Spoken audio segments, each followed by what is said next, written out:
The attack occurred at lunchtime.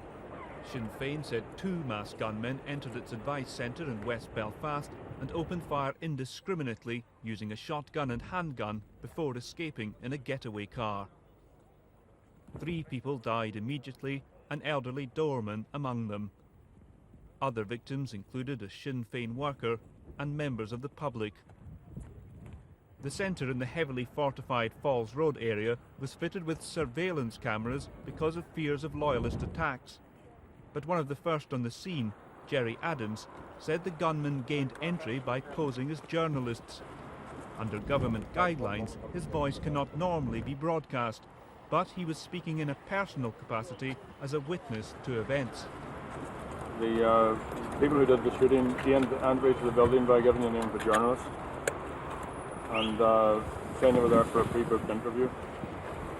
They then opened fire in the small room down the stairs.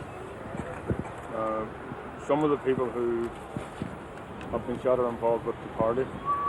Some are not. Some were there just seeking advice. It was only later that it emerged that an RUC anti-terrorist officer had been involved in the shootings and had committed suicide. His body was discovered in this car, believed to be the getaway vehicle, at Lochneath west of Belfast. The shotgun he used to kill himself lay nearby. Security sources said that after carrying out the attack at the Sinn Fein centre, the officer telephoned colleagues from a bar and admitted the slaughter. The RUC said he'd been suspended last night after firing shots over the grave of a colleague killed in a domestic shooting. His revolver was confiscated and he was ordered to attend a medical examination at lunchtime but failed to appear.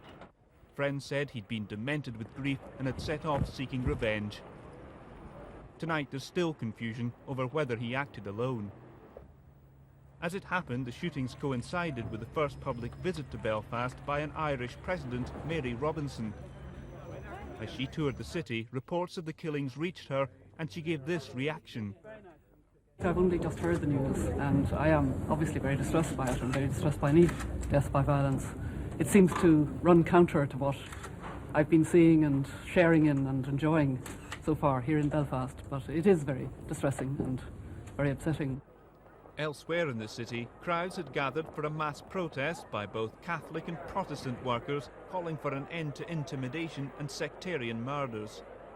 Several thousand massing in the city centre demanded an end to the violence which, unbeknown to them, was occurring just a few streets away. Their demands were tonight reinforced by the Northern Ireland office, which said, "The people have suffered enough. It's now time to give peace a chance."